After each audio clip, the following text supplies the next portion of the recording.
the 4th of February. You're tuned in to our mid-morning newscast here on Arirang TV. It's great that you could join us. I'm Mark Broom. Let's take a look at what's making the headlines. Islamic State releases a video appearing to show a captured Jordanian pilot being burned alive. Jordan vows an earth-shaking response.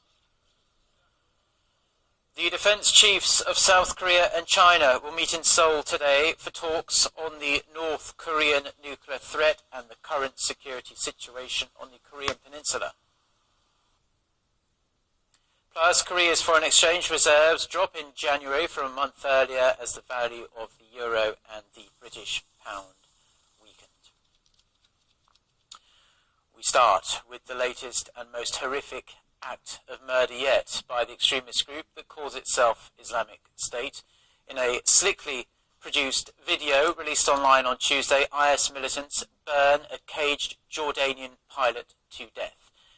We will not be showing any part of the graphic video or the images, which triggered a wave of condemnation from world leaders, including the King of Jordan, who has vowed revenge. Cornelie reports. Jordan has vowed punishment and revenge against Islamic State militants for the horrifically brutal death of pilot Muhammad al-Qasasbeh. Jordan's King Abdullah, who briefly met with President Barack Obama at the White House Tuesday night, cut his U.S. trip short after hearing news of the murder. In a statement, King Abdullah hailed the pilot as a hero and called the terrorists cowardly.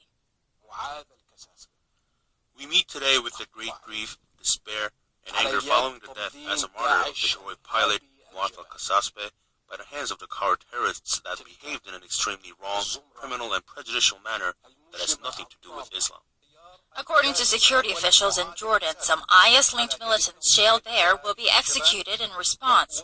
This comes after the Islamic State released the extremely graphic video on Tuesday, which purportedly shows the hostage being burned alive inside a cage. As the authenticity of the video is being confirmed, President Obama called the militant group vicious and barbaric. Whatever ideology they're operating off of, it's bankrupt. And this organization appears only interested in death and destruction. In Jordan, citizens rallied in Karak, the hometown of the pilot, on Tuesday night to express their anger. Many are calling for the swift execution of militants jailed in Jordan, including Sajida al-Rashawi, Iraqi woman on death row who was offered up as a prisoner swap for the pilot. 26-year-old al-Qasasbeh was captured in December when his jet crashed in Syria during a bombing mission against IS.